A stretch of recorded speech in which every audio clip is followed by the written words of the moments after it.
A'udzu billahi minasy syaithanir rajim. Bismillahirrahmanirrahim. Aku berlindung kepada Allah daripada syaitan yang dirajam. Bismillahirrahmanirrahim. Dengan menyebut nama Allah yang Maha Murah lagi Maha Penyayang.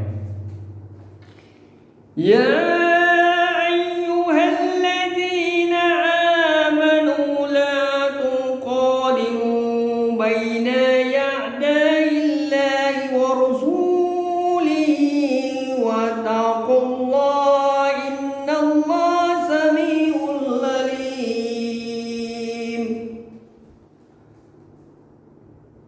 Wahai orang-orang yang beriman, janganlah kalian mendahului ucapan di hadapan Allah dan Rasul-Nya, dan bertakwalah kepada Allah. Sesungguhnya Allah Maha mendengar lagi Maha mengetahui. Ya ayyuhalladzina amanu la tarfa'u aswatakum fawqa sauti nabihi wa la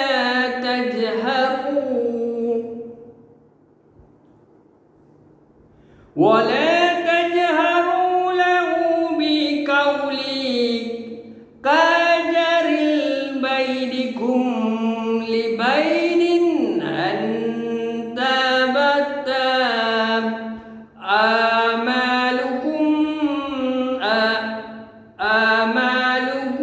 wa antum la tashurun.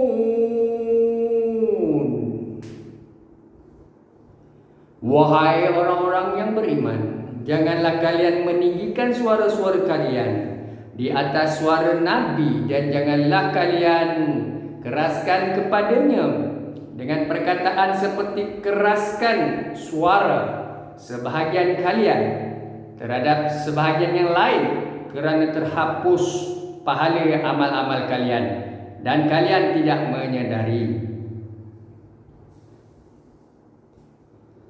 Ya ayyuhalladzina amanu la tuqadimu baina yadayillahi wa rasulihi wa taqullaha innallaha samiul alim. Ya ayyuhalladzina amanu la tarfa'u aswatakum fawqa sautin nabi ولا تجهروا لهم بالقول كجهر بعضكم لبعض أن تحبط أعمالكم وأنتم لا تشعرون. Tuan-tuan dan puan, ini sebenarnya surah Al-Hujrah. Surah Al-Hujrah, surah ke-49 ayat 18.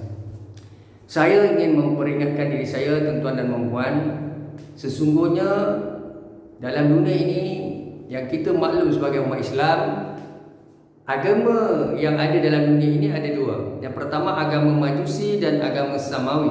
Yang ketiga zaman jahiliyah, kita melihat bagaimanakah belum diturunkan wahyu, pada ketika itu tidak ada agama Islam sekalipun. Yang ada pada ketika itu adalah agama amalan manusia, kepercayaan manusia pada ketika itu disebutnya amalan belum diturunkan wahyu, maupun mereka-mereka yang tidak mendapat nur cahaya iman maupun hidayah. Saudara dan saudari, Nabi yang umi pada ketika itu telah merintih, memohon, merayu, mencari, menjangkau, maupun Nabi SAW memohon dan merintih kepada Allah Subhanahu Wa Taala. Akhirnya Allah Taala memberikan cahaya iman dan Islam kepada Muhammad SAW. Maka turunlah agama langit, iaitu agama Samawi. Majusi agama ikutan generasi demi generasi, manakala agama Samawi adalah agama lain. Maka dengan itu saya pohon kepada saudara dan saudari, rakan-rakan sekalian, janganlah kita berdakwah cara tidak menjurus kepada akhlak Al-Quran dan akhlak Muhammad SAW. Bagaimana Nabi Muhammad berdakwah, saudara dan saudari? Baik tuan-tuan dan puan, kita melihat bagaimana Nabi Muhammad SAW, Nabi berdakwah. Ya, Nabi berdakwah secara hikmah, secara penuh dengan keikhlasan, menghormati kaum lain, Ansar dan Muhajirin. Kita melihat kepada perlembagaan Madinah, Perjanjian Aqabah 1 dan Aqabah 2. Bagaimana Muhammad SAW menjadi ketua kabilah dan pemimpin ketua kerajaan Madinah. Nabi menyantuni mereka yang Islam dan bukan Islam, Muhajirin, Ansar, Yahudi, ya. Dan Nabi memberi keadilan kepada semua. Sesiapa yang mahu mengamalkan agama mereka terpulang kepada mereka, tetapi jangan mengasut orang Islam. Begitu juga orang Islam, jangan sesekali menghina agama mereka maupun budaya dan ikatan mereka. Amalan-amalan bukan Islam adalah amalan bukan Islam, tetapi amalan Islam adalah dikhususkan, diwajibkan kepada seorang mukmin. Saudara dan saudari sekalian, sebab itulah hari ini di Malaysia ini, kalau kita tengok dari segi konteks masyarakat majmuk, kita di Malaysia, kita ada pelbagai kaum dan agama. Malaysia ini unik. Kita menghormati Akta Polis 97, menghormati Pemerintah, menghormati Raja-Raja Melayu yang Tuan Agung. Saudara dan saudari, apa yang berlaku kadang-kadang kalau kita melihat setengah pendakwah di Malaysia ini, mereka terlalu ekstrim sebahagiannya, ya. Ada yang terlalu kita melihat agak tidak menyantuni konsep silaturahim antara pelbagai kaum di negara ini. Ya, bersatu teguh bercerai rukun. Kita melihat kepada pendakwa-pendakwa seperti terdahulu yang mulia, yang baik, yang mempunyai pendekatan dakwah yang menjurus kepada Al-Quran, akhlak Al-Quran dan akhlak Muhammad. Alahan Tuan Guru Nik Aziz. Nik Aziz seorang ya, kita melihat ketua menteri, mantan ketua menteri, ya, menteri besar Kelantan. Dan kita melihat juga Alarham Datuk Arundin. Kemudian kita melihat kepada ramai lagi pendakwah-pendakwah, ya, Datuk Ismail Kamus. Mereka-mereka ini, ya, adalah pendakwah-pendakwah yang lestari, ya, termasuk pendakwah yang ada sekarang ni, Ustaz Azhar Idrus, dan ramai lagi pendakwah di Malaysia. Mereka ini apabila mereka mendakwah, mereka tidak menggunakan pendekatan untuk mengherdik, mencela, menghina mana-mana kaum. Dan hari ini kalau kita melihat ada setengah pendakwah ini, dia terlalu agresif dalam sosial media dan sebagainya, dan dia menggunakan pendekatan-pendekatan yang sangat kasar kepada pelbagai kaum, bangsa dan agama. Jadi bagi saya secara peribadinya, hormati Akta Polis 97, hormati Raja-Raja Melayu, ya, Sultan kita, Raja-Raja dan sebagainya, menghormati pelbagai kaum. Sebab kita perlu memahami dalam perlembagaan persetujuan undang-undang yang paling tinggi di Malaysia, ya, enactment Akta Ordinan yang bercanggah dengan perlembagaan Federal Constitution, dia akan batal. Jadi sebab itu saya kata kita perlu menghormati undang-undang, ya. Baik, ada ramai juga lah rakan-rakan yang bertanya pada saya, adakah wajar, ya, dakwah secara terlalu agresif, menghina kaum dan agama lain, itu wajar dialu-alukan dalam konteks negara. Sebab kita melihat kepada kepimpinan negara yang ada sekarang ini, konteks keluarga Malaysia dan sebagainya, sebelum ini pun kita mahu menjaga perpaduan kaum. Mana mungkin negara yang rakyatnya tidak bersatu hati, berpecah belah, syak wasangka, curiga, mencurigai, ataupun konflik dari segi agama, kaum dan juga bangsa ini boleh maju. Sebab itulah saudara dan saudari, isu agama ini adalah isu yang sangat sensitif. Kita perlu hormati undang-undang negara, Akta Polis, ya, agensi keselamatan dan sebagainya, ya. Kita perlu mendengar, menyantuni titah Tuanku Sultan. Jangan menimbulkan apa-apa isu menghina kaum agama lain. Sebab kalau kita mahu mengamalkan Islam, maka kita mengamalkan agama kita. Begitu jugalah untuk orang lain yang mereka mahu mengamalkan agama Hindu, agama Kristian, agama Buddhism, terpulanglah itu memang dah ada wujud daripada sebelum Islam lagi. Sudah ada agama yang lain, iaitu disebutnya sebagai agama Majusi, ya. Dan orang Islam sebut agama Majusi, tetapi untuk bukan Islam, bagi mereka itu adalah agama mereka yang utuh. Jadi kita jangan petikai, jangan kita menyakitkan hati mereka. Begitu juga orang bukan Islam tidak boleh menyakitkan hati orang Islam. Sebab itu di Malaysia ini saya melihat kita perlu sentiasa bersatu hati, ya, dan kita perlu menghormati. Kerana isu-isu agama ini kalau kita kerapkan, ya, ada setengah pihak ini dia berdakwah atau berceramah dalam media sosial dan sebagainya, ataupun di mana-mana platform dengan mengherdik kaum lain, ya, bangsa lain, ya. Saya melihat kaum lain tidak bersyukur, ya, mereka mendapat hak itu, hak ini, sepatutnya mereka perlu sedar siapa mereka. Tak boleh begitu, tuan-tuan, ya. Sebenarnya kita lahir di Malaysia ini, ya, dan ramai juga yang lahir sebelum merdeka dan selepas merdeka, dan janganlah timbulkan isu-isu begini sebab dia mencemarkan imej Islam. Sebab itulah saya sentiasa ingatkan, hormati Akta Polis 97, hormati Tuanku Sultan Raja-Raja Melayu, dan sentiasa menjaga sensitiviti antara kaum. ya di negara ini. Baik tuan-tuan dan puan-puan, dalam ayat Al-Hujurat ya, kita melihat bagaimana Allah Subhanahu Wa Taala memohon kita supaya sentiasa mengabdikan diri kepada Allah, menghormati Rasulullah dan sentiasa menyantuni segala ajaran Islam, ayat-ayat Al-Quran yang turunkan disampaikan oleh para ulama, ukamah dan sebagainya, termasuk Nabi SAW, Rasul. Dan kita perlu sentiasa menjaga akhlak kita, adab kita dan seterusnya cara kaedah kita berdakwah ini, kerana kadang-kadang apabila kita ni revert ni disebut yang meluk Islam dan sebagainya, ada setengahnya itu dia terlalu gairah ya.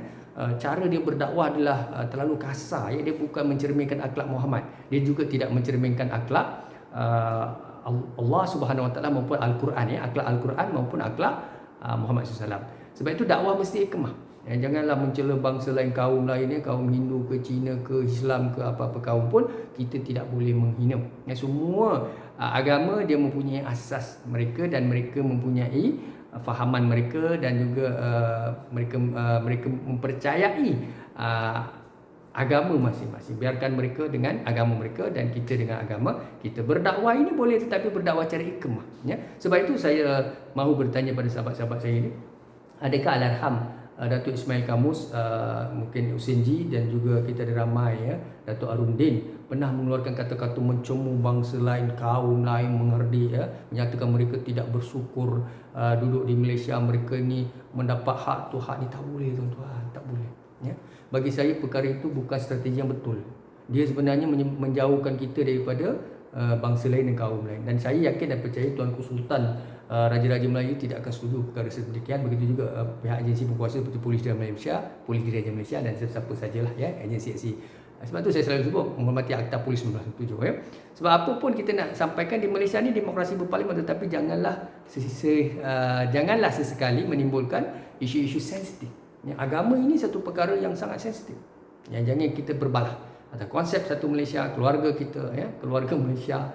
Dan ingatlah yang paling utama itu adalah jangan menyebabkan orang membenci Islam hanya kerana cara pendekatan dakwah kita tidak betul. Kita sepatutnya menyantuni bagaimana Al-Arham Tuan Guru Nik Aziz. Tuan Guru Nik Aziz kalau tengok video ceramah-ceramah beliau selalu menyebut Al-Arham ya. Menyebut Tuan Guru akan sentiasa pergi berjumpa dengan paderi Kristian ya, Sami Buddha ya, di kuil dan sebagainya. Begitu Sami Buddha, paderi dan sebagainya datang ke masjid berjumpa beliau dan sebagainya. Itulah yang berlaku ya zaman Nabi SAW. Bagaimana Al-Arham Tuan Guru Nik Aziz ini tidak pernah mengeluarkan mencela agama, kaum dan juga bangsa dan sesiapa saja, tetapi ini tidak berlaku ya. Tuan-tuan dan puan, hari ini saya membaca Al-Quran tuan-tuan ya. Ada pihak apabila saya membaca Al-Quran ini kadang-kadang dia lihat ya, orang-orang yang arif ya, orang-orang tajwid idghamnya betul dan sebagainya. Janganlah tuan-tuan memperlekeh dan sebagainya. Sebab bagi saya memahami ya, Allah Ta'ala Maha Penyayang, Maha Mendengar, Maha Pengampun dan sebagainya. Sebab tu kadang-kadang ya, tak kira siapa ya, yang mahir ya, yang khatam ya, yang menghafaz Quran dan sebagainya ya, yang hebat dan sebagainya, tak apa. Itu bahagian masing-masing. Tetapi di mana ada manusia, individu dan sebagainya, mereka merangkap-rangkap. Ada juga yang baca Iqra ya, ada juga Mukadam tak habis dan sebagainya. Itu pahala dia besar tuan-tuan ya, sebab saya faham perkara itu ya. Maknanya orang yang tidak boleh membaca tapi dia memaksa diri dia membaca merangkak-rangkak walaupun tajwid dia faham tak betul dan sebagainya, tapi dia cuba daripada melakukan maksiat zina, perkara-perkara yang Allah laknat ini. Jadi kalau kita membaca Al-Quran ya, walaupun tajwidnya ataupun bacaannya kita kurang mantap, tidak ada isu untuk kita malu ya, hidup segan mati tak mau. Tapi yang paling penting kita berguru. Berguru. Kita mengajilah ya, pergi ke mana-mana lah ya, pusat pengajian dan sebagainya. Dan kita pergi masjid ya, kita pergi pusat-pusat ya, yang boleh membantu kita ya, menjadi orang yang disebutnya petah macam Al-Quran ya. Jadi ingat, pesan saya adalah jangan menghina kaum bangsa lain ya, hentikanlah ya, benda itu tak baik. Hormati Akta Polis 1997, hormati Raja-Raja Melayu, Tuanku Sultan ya. Negara ini, negara kita, sama-sama kita menyertai, menyayangi orang Melayu, sayangi orang Cina, sayangi orang India, Portugis, Sabah, Sarawak, Kadazan, Melanau ya. Orang asli, kita sayang. Ya, kita sayang mereka. Ya, itu rakyat kita. Kenapa perlu kita menghina orang Hindu, hina orang Cina, ini kamu pendatang, kamu ni tak bersyukur, kamu dapat, tak boleh begitu ya tuan-tuan ya. Tak baik begitu. Sebab dunia ini adalah tempat untuk meninggal, akhirat jugalah tempat untuk tinggal Ya, dunia tempat untuk meninggal, akhirat adalah tempat untuk tinggal. Jadi janganlah bongkak sangat ni. Kita jangan gairah sangat ya, sebab kita semua akan meninggal. Jadi bila duduk dalam dunia ni, apa tanah ya, reserve apa yang Allah telah beri pada kita, kita bersyukur ya, hormati hak-hak pribumi. Dalam masa yang sama, hak-hak bukan Islam juga diberikan jaminan oleh pelbagai persatuan, dan Tuanku menjaga darjah Raja Melayu. Sebab tu kita kena sentiasa hidup bersatu hati ya, jangan berpecah belah. Bidah, syukran dan terima kasih. Assalamualaikum warahmatullahi wabarakatuh. Sekiranya bermanfaat, share. Kalau tidak, delete saja. Jangan pening-pening kepala.